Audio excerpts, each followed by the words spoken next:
வாழ்க வையகம், வாழ்க வையகம், வாழ்க வளமுடன். இறை வணக்கம். எல்லாம் வல்ல தெய்வம் அது, எங்கும் உள்ளது நீக்கமற. சொல்லால் மட்டும் நம்பாதே, சுயமாய் சிந்தித்தே தெளிவாய். வல்லாய் உடலில் இயக்கம் அவன், வாழ்வில் உயிரில் அறிவும் அவன். கல்லார் கற்றார் செயல் விளைவாய், காணும் இன்ப துன்பம் அவன். அவனின் இயக்கம் அணு ஆற்றல், அவன் அணுவின் கூட்டு பக்குவம் நீ. அவனில்தான் நீ, உன்னில் அவன். அவன் யார் நீ யார் பிரிவேது. அவனை மறந்தால் நீ சிறியோன், அவனை அறிந்தால் நீ பெரியோன். அவன் நீ ஒன்றாய் அறிந்த இடம், அறிவு முழுமை அது முக்தி. குரு வணக்கம். அண்டம் அதில் உருவெடுத்து அறிவை பெற்று அவ்வறிவு ஒன்று முதல் ஆறதாகி கொண்டமேலாம் இவ்வுருவில் குறிப்பில்லாமல் கோடான கோடி எண்ணி அனுபவித்து கண்ட பலன் என அறிய நினைந்தேன். அப்போ கருத்துணர்த்தி கனல் மூட்டி கருவாம் ஞான குண்டலினி எனும் என் மெய் உணர்வு எழுப்பி குறித்து என்னை அறிவித்த குருவே அன்பே. இருபால் மெய்யன்பர்களுக்கும் இனிய காலை வணக்கம். 108 நாட்கள், 108 தலைப்புகள், 108 நிகழ்வுகளில் ஒவ்வொரு நாளும் ஒவ்வொரு தலைப்பை எடுத்துக்கொண்டு அதை பற்றி நாம் சிந்தித்துக் கொண்டிருக்கிறோம். ஸோ அந்த வகையில் இன்று 16வது நாள், 16th டே, ஜனவரி 20ஆம் தேதி. ஸோ இன்னைக்கு நம்ம தொடர்ந்து இது வரைக்கும் பார்த்துட்டு வந்த தலைப்புகள் தனி மனித அமைதி மூலம் குடும்ப அமைதி, பல குடும்பங்களின் அமைதி மூலம் உலக அமைதி. இதுதான் நம்முடைய வாழ்வின் பெருநோக்கம். அதுல தனி மனிதனுக்கு எப்போ அமைதி ஏற்படும்? நல்ல உடல் நலம் வேண்டும், உள்ளே ஓடிக்கொண்டிருக்கக்கூடிய உயிராற்றல் திணிவு பெற்று ரொம்ப சிறப்பா அற்புதமா இருக்கணும். அப்பதான் நீண்ட நெடுங்காலம் வாழ முடியும். அச்சோ உயிர் வளம் பெற வேண்டும். இந்த பூமியில வாழறதுக்கு நம் அனைவருக்கும் பொருள் தேவை. அருள் இல்லாருக்கு அவ்வுலகம் இல்லை, பொருள் இல்லாருக்கு இவ்வுலகம் இல்லை. ஸோ தாயின் கருவறையிலிருந்து கல்லறை வரை நம் அனைவருக்கும் சில்லறை தேவை. அந்த வகையில பொருள் ஈட்டுவது, ஒரு பொருளை பாதுகாப்பது, அதை நல்லபடியா பயன்படுத்துவது, செல்வ செழுமை பெறுவது, இதெல்லாம் பத்தி நம்ம பார்த்துட்டு இருக்கோம். ஏன்னா செல்வ செழுமை என்பது நம் பிறப்புரிமை. Financial abundance is our birth right. ஏழையா பிறக்கிறதுல எந்த தப்புமே இல்லை. ஆனா ஏழையாவே சாகிறது, கடனாளியாகவே சாகிறது, குடும்பத்திற்குன்னு எதுவும் சேர்த்து வைக்காம சாகிறது, குடும்பத்தின் மேல குடும்ப உறுப்பினர்கள் மேல மிகப்பெரிய கடன்களையும் பொறுப்புகளையும் சுமத்திட்டு அதற்கு உண்டான ஃபைனான்சஸ் அரேஞ்ச் பண்ணி வைக்காம போய் சேர்றது, இந்த உலகத்தை விட்டு போய் சேர்றது ரொம்ப பெரிய பாவம். இன்னைக்கு எவ்வளவோ டூல்ஸ் இருக்கு, எவ்வளவோ ஃபினான்ஷியல் ப்ராடக்ட்ஸ் இருக்கு. அதையெல்லாம் உபயோகப்படுத்தி நாம அதை ரொம்ப சிறப்பா செய்ய முடியும். இயற்றலும் ஈட்டலும் காத்தலும் காத்த வகுத்தலும் வல்ல தரசுன்னு சொல்லியிருக்காரு வள்ளுவர். ஒரு அரசாங்கத்திற்கு சொன்னது ஒரு குடும்பத்திற்கும் பொருந்தும். ஸோ அந்த வகையில பொருள் வளத்தை நாம் காக்க வேண்டும், பெருக்க வேண்டும், நல்லா பத்திரமா அது அடுத்த ஜெனரேஷனுக்கு நம்ம எடுத்துட்டு போகணும். ஸோ உடல் நலம், உயிர் வளம், பொருள் வளம், நட்பு நலம், குணநலம். நமக்கு இருக்கக்கூடிய அந்த 6 தீய குணங்கள், பேராசை, சினம், கடும் பற்று, முறையற்ற பால் கவர்ச்சி, உயர்வு தாழ்வு மனப்பான்மை, வஞ்சம் என்று இருக்கக்கூடிய அந்த 6 தீய குணங்களை களைந்து, எண்ணங்களை ஆராய்ந்து, ஆசைகளை சீரமைத்து, சினம் தவிர்த்து, கவலை ஒழித்து, நான் யார் என்கிற தத்துவத்தை நாம் உணர்ந்து வாழ்க்கையில அருமையான ரிலேஷன்ஷிப்பை பில்ட் பண்ணணும். நம்ம குணங்களை சீரமைக்க வேண்டும். ஸோ குணநலம், நட்பு நலம், இது ரெண்டும் ஒன்றோடு ஒன்று ஒன்றி கலந்தது அப்படின்னு சொல்லலாம். இதை சரி பண்ணா அது சரியாகும், இதை சரி பண்ணும்போது இது சரியாகும். ஸோ ஆட்டோமேட்டிக்கா ஸோ உடல் நலம், உயிர் வளம், பொருள் வளம், நட்பு நலம், குணநலம், இந்த முக்கியமான இந்த விஷயங்கள் எல்லாமே நம்ம தொடர்ந்து கொஞ்சம் கொஞ்சமா பார்த்துட்டே வரும். அதே போல நான் யார் என்கிற தத்துவத்தை உணர்தல். நான் இன்னைக்கு வீரா என்கிற வீரராஜ்குமார், சரவணன் வனஜா எங்க அப்பா அம்மா, அவங்களுடைய மகன் நான். லலிதா வீரராஜ்குமாரோடைய கணவன் நான். தனன்யா என்கிற ஒரு குழந்தையின் தகப்பன் நான். ஒரு நிதி முதலீட்டு ஆலோசகர், financial planar, wealth engineer, fellow chartered financial practitioner, இப்படி நான் என்கிற இந்த வீராக்கு எவ்வளவோ டெஃபினிஷன் கொடுத்துக்கிட்டே போகலாம். இதே போல் உங்கள் ஒவ்வொருவருக்கும் ஒரு நான் அப்படிங்கிறதுக்கான ஒரு டெஃபினிஷன் இருக்கும். அதுக்குண்டான ஒரு அர்த்தத்தை நாம் கற்பிக்க முடியும். ஆனா அதுதான் நானா? இந்த பூமியில் பிறப்பெடுத்து வந்திருக்கக்கூடிய நாம் ஒவ்வொருவரும் நம் வாழ்வின் பிறப்பின் நோக்கம் என்ன? எதற்காக நாம் பிறந்தோம்? நாம எங்கிருந்து வந்தோம்? நம்முடைய மூலம் என்ன? எல்லா மனிதர்களும் ஒரே மூலத்திலிருந்து தான் வந்திருக்கிறார்கள். ஆதி மூலம் என்கிற தமிழ்ல அற்புதமான ஒரு வார்த்தையை நம் முன்னோர்கள் வைத்திருக்கிறார்கள். அண்டத்தில் இருப்பதுதான் இந்த பிண்டத்திலும் இருக்குது அப்படின்னு சொல்றாங்க. இந்த பிண்டத்தில் இருப்பதுதான் உலகத்தில் இருக்க எல்லா மனிதர்களும் உடம்பிலும் அதே தான் இருக்குங்கிறாங்க. எல்லா மனிதர்களும் சமம்ன்றாங்க. ஆனாலும் நிறத்தால், குணத்தால், ஜாதியால், மதத்தால், மொழியால், இன்னும் பல்வேறு விதமான வகைகளில் நம்ம டிஃபரன்ஷியேஷன்ஸ், பாகுபாடுகளை கற்பித்துக் கொண்டே இருக்கிறோம். ஒருத்தருக்கு ஒருத்தர் சண்டை போட்டுக்கிட்டே இருக்கிறோம். ஒரு வீட்டுக்குள்ள இருக்கிற 2 பேர் சண்டை போடுறாங்க. அக்கம் பக்கத்து வீடுகள்ல சண்டை போடுறாங்க. ஒரு தெருவுக்கும் மத்த தெருவுக்கும் இது எங்க ஏரியா உள்ள வராத அப்படின்னு ஒரு சண்டை. ஒரு பகுதிக்கும் இன்னொரு பகுதிக்கும், ஒரு மாநிலத்திற்கும் இன்னொரு மாநிலத்திற்கும் நடுவுல ரிசோர்சஸ் வளங்களை பங்கிட்டுக் கொள்வதில் சண்டை. மொழியால் சண்டை. என் மொழி தான் பெருசு, உன் மொழி தான் பெருசு. ஆளாளுக்கு ஒரு சண்டை. ஒரு மாநிலத்துக்குள்ள இன்னொரு மாநிலத்துக்கு நடுவுல சண்டை அப்படின்னா, மாவட்டத்துக்கு நடுவுல இந்த மாதிரி பல்வேறு வகைகளை பார்த்துட்டே வரும். அதே போல ஒரு நாட்டிற்கும் அக்கம் பக்கத்தில் உள்ள நாடுகளுக்கும் நடுவுல சண்டை. ஒரு நாடு என்னடான்னா இங்க டோட்டலா வெஸ்டர்ன்ல இருக்கு, இன்னொரு நாடு ஈஸ்ட்ல இருக்குது. ஆனா இந்த நாடு அந்த நாடு மேல போர் தொடுக்கிறதுக்கு தேவையான விஷயங்களை எல்லாம் மற்றவர்களை வைத்து தூண்டி விட்டு, அந்த நாட்டுக்கு அருகில் உள்ள இன்னொரு நாட்டில் இருக்கிறவங்களை தூண்டி விட்டு, அந்த நாட்டின் அரசியல் தலைவரை தூண்டி விட்டு, இந்த 2 நாடுகளுக்கு நடுவுல சண்டை போட வச்சு, தன்னிடம் இருக்கக்கூடிய இராணுவ தளவாடங்களை எல்லாம் அங்கேயே விற்பனை செய்து, அதன் மூலம் பொருள் ஈட்டி, அப்புறம் தான் தான் வந்து நடுவுல பீஸ் புரோக்கர் மாதிரி, அமைதி ஏற்படுத்தக்கூடிய ஒரு நல்லிணக்க தூதர் மாதிரி நடுவுல உள்ள போய், நான் தான் அமைதி ஏற்படுத்துறேன்ற மாதிரி ஒரு பிம்பத்தை உருவாக்கி, இப்படி நாடுகளுக்கு இடையேயும் சண்டை. இப்படி எல்லா இடத்திலும் பிணக்குகள் இருக்கு. ஏன் இதெல்லாம் அடிப்படை காரணம் என்ன? ஒவ்வொரு மனிதனும் நான் யார் என்கிற அந்த தத்துவத்தை உணராமல், எதற்காக நாம் பிறந்தோம் என்கிற தத்துவத்தை உணராமல், ஏதோ ஒரு மனித பிறப்பு கிடைச்சிருச்சு, நம்ம வாழ்றோம், நம்ம ஒரு மொழியில இருக்கிறோம், நம்ம ஒரு மொழி பேசுறோம், நமக்குன்னு ஒரு நிறம் இருக்கிறது, நமக்குன்னு ஒரு குணம் இருக்கிறது, நம்ம வாழக்கூடிய அந்த பகுதிக்குன்ற ஒரு தன்மை இருக்கிறது, அந்த நிலத்திற்கு ஒரு தன்மை இருக்கிறது, அந்த நாட்டிற்கு ஒரு ஒரு கேரக்டர் இருக்கு. ஒரு நாடு இன்னொரு நாடோட சண்டை போட்டுட்டு இருக்கு. இப்படி பல்வேறு வகைகள்ல நம்மளை நாமே டிஸ்கிரிமினேட் பண்ணி, நம்மை நாமே டிஃபரன்ஷியேட் பண்ணி, பாகுபாடுகளை ஏற்படுத்தி, பல காரணங்கள் சொல்லி, ஏதோ ஒரு காரணம் அன்னைக்கு அப்படி நடந்தது, அதனால இன்னைக்கு இப்படி நடந்துட்டு இருக்கு. இப்படி பல்வேறு விதங்கள்ல நாம வந்து நம்ம பிறப்பின் நோக்கத்தை உணர்ந்து கொள்ளாமல், இந்த பிரபஞ்சம், இந்த வற்றா இருப்பு, பேராற்றல், பேரறிவு, காலம் எனும் வளம் 4ஐயும் கொண்ட இந்த மிகப்பெரிய இந்த பேரண்டம், இந்த பிரபஞ்சம் எப்படி உருவாகியது? அதிலிருந்து மனிதர்கள் எப்படி தோன்றினார்கள்? முதல் உயிர் எப்படி தோன்றியது? ஓரறிவிலிருந்து ஐயறிவு விலங்கினம் வந்து, அப்புறம் 6 அறிவு கொண்ட மனிதன் எப்படி பிறந்தான்? இந்த எவல்யூஷன் இது எப்படி நடந்தது? இதெல்லாம் நம்ம தெரிஞ்சுக்க வேண்டாமா? இந்த பிரபஞ்சம் எப்படி உருவானதுன்னு நம்ம தெரிஞ்சுக்கணும். இந்த உயிர்கள் எப்படி தோன்றியது? அந்த உயிர்கள்ல ஓரறிவிலிருந்து 6 அறிவு மனிதன் வரை வந்தது எப்படி? 6 அறிவு கொண்ட மனிதன் ஏன் உருவாகினான்? முதல் முறையா ஏன் உருவாகினான்?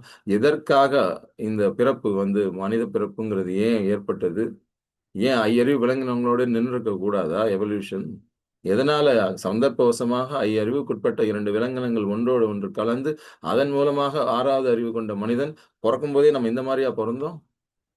முதல்ல 4 கால், அதாவது இப்ப நம்ம வந்து 2 கை 2 கால்னு இருக்கோம். ஆனா முன்னாடி அந்த ஐயறிவு விலங்கினங்களைப் போல் 4 கால்களில் அந்த மாரி தானே நம்ம நடந்துட்டு இருந்தோம். அப்படியே குனிஞ்சு இருந்த நம்ம தானே கொஞ்சம் கொஞ்சமா நிமிர்ந்து அந்த முதுகுத்தண்டு நிமிர ஆரம்பித்த பிறகு கொஞ்சம் கொஞ்சமா நிமிர்ந்து ஒரு எவல்யூஷன் ஆஃப் மேன் நம்ம அந்த ஃபோட்டோஸ்லாம் பார்த்திருக்கோம் இல்லைங்களா? நம்ம வரலாறு படிக்கும்போதும், நம்மளோட உயிரியல் பாடங்கள் படிக்கும்போது எல்லாம் பார்த்திருக்கோம். ஸோ எவல்யூஷன் ஆஃப் மேன் எப்படி உருவாச்சு? எவல்யூஷன் ஆஃப் லிவிங் பீயிங்ஸ் எப்படி உருவாச்சு? இதற்கும் நாம் வணங்கக்கூடிய கடவுள்களுக்கும் நடுவில் உள்ள ஒற்றுமை என்ன? நாம் வணங்கக்கூடிய கடவுள்கள் ஏன் வெறும் கடவுளா மட்டும் இல்லாம, ஒவ்வொரு கடவுளுக்கும் ஒரு மிருகத்தோட ஏன் ஒரு தொடர்பை ஏற்படுத்தி வச்சிருக்காங்க நம்ம முன்னோர்கள்? ஆன்மீகத்திற்கும் விஞ்ஞானத்திற்கும் என்ன சம்பந்தம்? மெய்ஞானம், விஞ்ஞானம் ரெண்டுமே இருக்குது. விண் கூட்டல் ஞானம், விஞ்ஞானம்.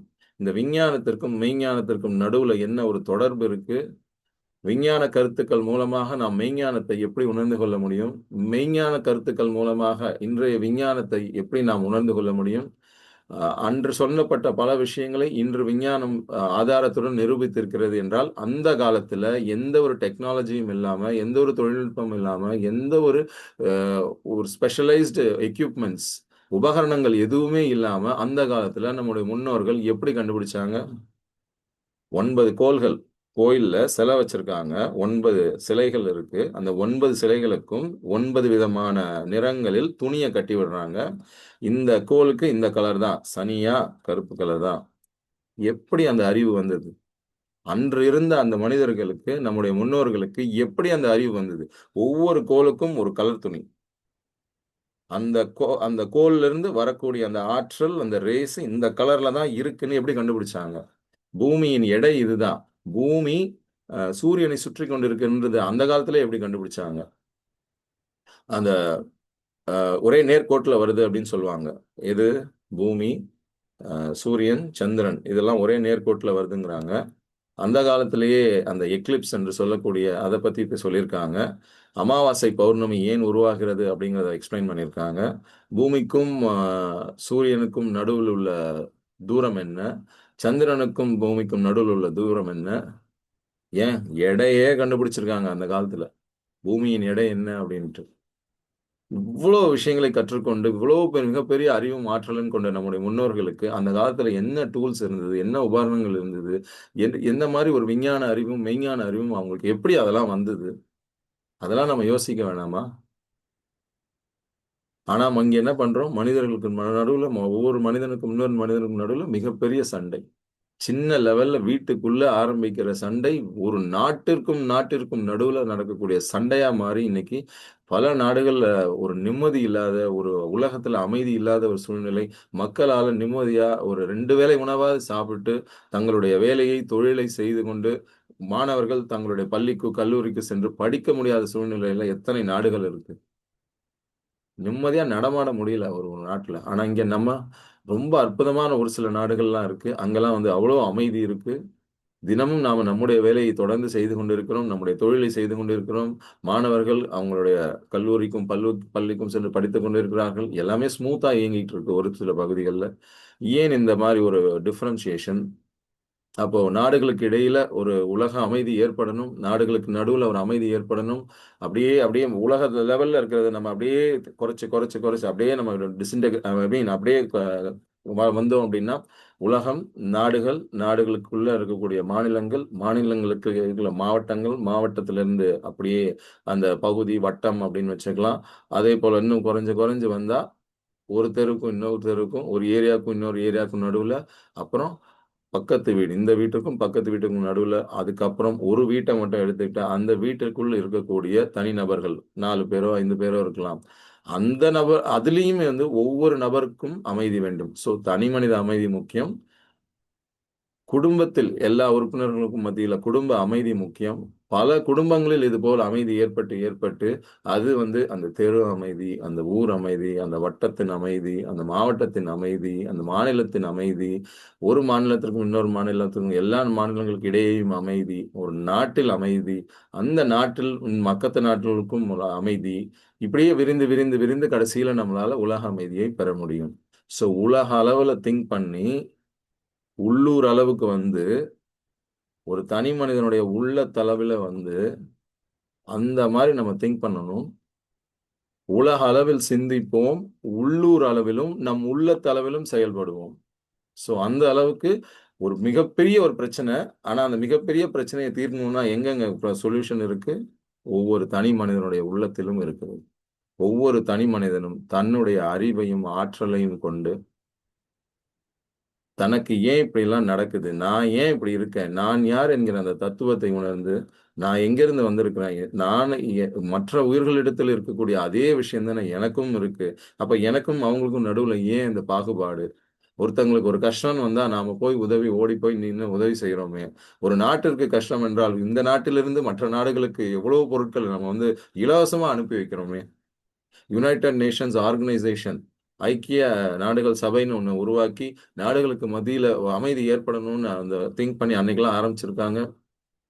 இப்படி நம்ம ரெட் கிராஸ் மூவ்மெண்ட், செஞ்சிலுவை சங்கம் அவங்க மூலமா எங்கெங்கெல்லாம் போர் நடக்குதோ, எங்கெங்கெல்லாம் அமைதியின்மை இருக்கோ அந்த இடத்துலலாம் மக்கள் பொருட்கள், தேவையான பொருட்கள் இருந்தால் ரிலீஃப் மெட்டீரியல்ஸ்லாம் நம்ம அந்த நாட்டுக்கு அனுப்பி வைக்கிறோம். எந்தெந்த நாடுகளெல்லாம் அந்த வளங்களும் செழிப்பாகவும் இருக்கோ அவங்க தங்கள்கிட்ட இருக்கக்கூடிய பொருட்களை போர் நடக்கக்கூடிய இடத்துல பாதிக்கப்பட்ட மக்களுக்கு அனுப்பி வைக்கிறோம். ஒரு வெள்ளத்தாலோ, இயற்கை சீற்றத்தாலோ அல்லது போரினாலோ பாதிக்கப்பட்ட நாடுகளுக்கு நம்ம பொருட்களை எல்லாம் அனுப்பி வைக்கிறோம். அப்போ நான் யார் என்கிற அந்த தத்துவத்தை நாம் உணர்ந்து தனி மனித அமைதி, குடும்ப அமைதி, உலக அமைதிலாம் பெறணும். இதற்கு என்னலாம் பண்ணணும் அப்படிங்கிறதெல்லாம் நம்ம பார்த்துட்டே வரோம் கொஞ்சம் கொஞ்சமா. வாழ்வின் நோக்கத்தை நாம் உணர்ந்து கொள்ள வேண்டும். நான் யார் என்கிற தத்துவத்தை உணர்ந்து கொள்ள வேண்டும். வாழ்வில் முழுமை பேறு அடைய வேண்டும். தனி மனித அமைதி மூலம் குடும்ப அமைதி, பல குடும்பங்களின் அமைதி மூலம் உலக அமைதி பெறணும். செல்வச் செழுமை பெறணும். இப்படி பல்வேறு விதமான நோக்கங்கள் நமக்கு இருக்கு. அறுகுண சீரமைப்பு நம்ம செய்யணும். நட்பு நலனோடு நம்முடைய குணநலன்களை சரி செய்து ஒரு சிறப்பான மேன்மையான வாழ்க்கை வாழணும். இது எல்லாத்துக்கும் தேவையான ஃபார்முலாஸை தொடர்ந்து நாம சிந்திப்போம், செயல்படுத்துவோம். அதற்குரிய வாழ்க்கை பயிற்சி முறைகளை நாம் கொண்டு வருவோம். மனதை வளப்படுத்தும் கலையை அறிந்து கொள்வோம். மனவளக்கலை பயிற்சியை தொடர்ந்து செய்வோம். அந்த பயிற்சியும் செய்வது மூலமாக உடற்பயிற்சி, காயகல்ப பயிற்சி, உயிராற்றலை வளர்ப்பதற்கு காயகல்ப பயிற்சி, அப்புறம் மனதை வளப்படுத்துவதற்கு மனவளக்கலை, தியானம், தவம், தீட்சை இதெல்லாம் பெற்று தியானம் செய்து மனது அலைச்சுழல், நம்முடைய மைண்ட் ஃப்ரீக்வன்சியை குறைச்சு பீட்டா லெவல்ல இயங்கிட்டு இருக்கிற நாம அதை ஆல்ஃபா, டெல்டா, தீட்டான்னு குறைச்சு 14 to 40 சைக்கிள்ஸ்லேருந்து 1 to 3 சைக்கிள்ஸ் வரைக்கும் நம்ம அந்த அளவுக்கு குறைச்சு மன அலைச்சுழலை குறைத்து அந்த துரியாதீத நிலைக்கு சென்று அந்த பிரபஞ்ச பேராற்றலோடு ஒரு ஒன்றி கலந்து நாம இந்த பூமியில இந்த 9 கோள்கள், இந்த பஞ்சபூதங்கள் இதோட நம்ம இருக்கிறோம். இந்த பஞ்சபூதங்களோடும் இந்த 9 கோள்களோடும் நம்ம ஒன்றி கலந்து உயிர்கலப்பு பெற்று எப்படி நம்ம சிறப்பாக வாழ்வது, இவை அனைத்தையும் நாம் தொடர்ந்து ஒவ்வொரு நாளும் தெரிந்து கொண்டு நாம் அனைவரும் நம்முடைய வீட்டிற்கு அருகில் உள்ள அந்த மன வளக்கலை மன்ற அறக்கட்டளை அல்லது அதனுடன் சார்ந்திருக்கக்கூடிய தவமயத்திற்கு சென்று உடற்பயிற்சி, காயகல்ப பயிற்சி, மனவளக்கலை என்று சொல்லக்கூடிய அந்த அகத்தாய்வு பயிற்சிகள், தியானம், தவம், தீட்சை பெற்று தியானம், தவ முறைகளை தொடர்ந்து பின்பற்றி ஒரு பிரம்மத்தை அறிந்து கொண்ட ஒரு பிரம்ம ஞானியாக மாறி நாம கத்துக்கிட்ட இந்த நல்ல விஷயத்த மற்றவர்களுக்கும் எடுத்து சொல்லக்கூடிய வகையில ஒரு அருள்நிதியாக மாறி, ஆசிரியராக மாறி ஒரு சிறந்த வாழ்க்கையை, மேன்மையான வாழ்க்கையை நாம் அனைவரும் வாழ்வோம். அதற்கு தேவையான விஷயங்களை எல்லாம் தெரிந்து கொண்டு நீங்கள் அனைவரும் உங்களுடைய வீட்டிற்கு அருகில் உள்ள அந்த மனவளக்கலை மன்ற அறக்கட்டளைக்கு சென்று அல்லது தவமயத்திற்கு சென்று பயிற்சிகளை பெற்று உங்கள் வாழ்வில் நீங்கள் சிறப்பாக வாழ எல்லாம் வல்ல அந்த இறையருள் நம் அனைவருக்கும் உறுதுணையாக இருக்கட்டும். நாம் அனைவரும் அருட்பேராற்றல் கருணையினால் உடல் நலம், நீள் ஆயுள், நிறை செல்வம், உயர் புகழ், மெய்ஞானம் ஓங்கி வாழ்வோம். நம் அனைவருக்கும் அருட்பேராற்றல் இரவும் பகலும் எல்லா நேரங்களிலும், எல்லா இடங்களிலும், எல்லா தொழில்களிலும் உறுதுணையாகவும் பாதுகாப்பாகவும் வழிநடத்துவதாகவும் அமையுமாக. இன்று ஒரு நாள் உலக நல வாழ்த்து பாடி நாம் நிறைவு செய்வோம். உலகமெல்லாம் பருவமழை ஒத்தபடி பெய்யட்டும், உழவரெல்லாம் தானியத்தை ஒப்புடனே பெருக்கட்டும், பல தொழில்கள் புரிகின்ற பாட்டாளி உயரட்டும், பகுத்துணர்வில் தொகுத்துணர்வு பண்பாட்டை உயர்த்தட்டும், கலகங்கள், போட்டி, பகை கடந்தாட்சி நிலவட்டும், கல்லாமை, கடன், வறுமை, கலங்கங்கள் மறையட்டும், நலவாழ்வை அளிக்கும் மெய்ஞான ஒளி வீசட்டும், நம் கடமை அறவாழ்வில் நாட்டத்தே சிறக்கட்டும், நம் கடமை அறவாழ்வின் நாட்டத்தே சிறக்கட்டும். வாழ்க வையகம், வாழ்க வையகம், வாழ்க வளமுடன். ஒரு சிறப்பான மேன்மையான வாழ்க்கையை வாழ்வதற்கு மனவளக்கலை பயிற்சியை பெற்றுக்கொள்வோம். நம் உள்ளத்திற்கு உயிர் பூட்டி எண்ணங்களை வளப்படுத்தி உள்ளே உறைந்திருக்கக்கூடிய அளப்பரிய ஆற்றலை வெளிக்கொணர்ந்து ஒரு சிறப்பான மேன்மையான வாழ்க்கையை நாம் வாழ்வோம். வாழ்வின் நோக்கத்தை உணர்ந்து கொள்வோம். நம்முடைய அறிவையும் ஆற்றலையும் நல்ல முறையில் பயன்படுத்துவோம். தனி மனித அமைதி மூலம் குடும்ப அமைதி பெறுவோம். பல குடும்பங்களின் அமைதி மூலம் உலக அமைதி பெறுவோம். மீண்டும் நாளைய நிகழ்வில் சந்திப்போம். இதுவரை தொடர்ந்து இத Zoom வழியாகவும், இத YouTube சேனல் மூலமாகவும் பார்த்துக் கொண்டிருக்கக்கூடிய அன்பர்கள் அனைவருக்கும் நன்றி. இத நீங்க லைக், கமெண்ட், ஷேர், சப்ஸ்கிரைப் பண்ணுங்க. உங்களுக்கு தெரிந்த உங்களுடைய உறவுகளுக்கும், நண்பர்களுக்கும் இத ஃபார்வர்ட் பண்ணுங்க. அவங்களும் அவங்களுடைய வாழ்வுல முன்னேற்றம் அடைவதற்கு, அவங்களும் அவங்களுடைய வாழ்க்கையில அவங்களுக்கு வீட்டுக்கு அருகில் உள்ள அந்த மனவளக்கலை மன்ற அறக்கட்டளை தவ மையத்திற்கு சென்று அவங்களும் இந்த பயிற்சிகளை எல்லாம் பெற்று அவங்களும் வாழ்க்கையில முன்னேறுவதற்கு உதவியாக இருங்கள். வாழ்க வையகம், வாழ்க வையகம், வாழ்க வளமுடன். தத்துவஞானி வேதாத்ரி மகரிஷி அவர்களுடைய வேதாத்திரிய வழியில் உலக நல தொண்டன் வீரா என்கிற வீரராஜ்குமார். நாளை சந்திப்போம். இன்ப ஊற்றாய் நிறைந்த இறைவா, உன்னுள்ளே நான் அடங்க, என்னுள்ளே நீ விளங்க, உனது தன்மை விளங்க, எனதுள்ளம் தூய்மை பெற்றேன். வாழ்க வளமுடன்.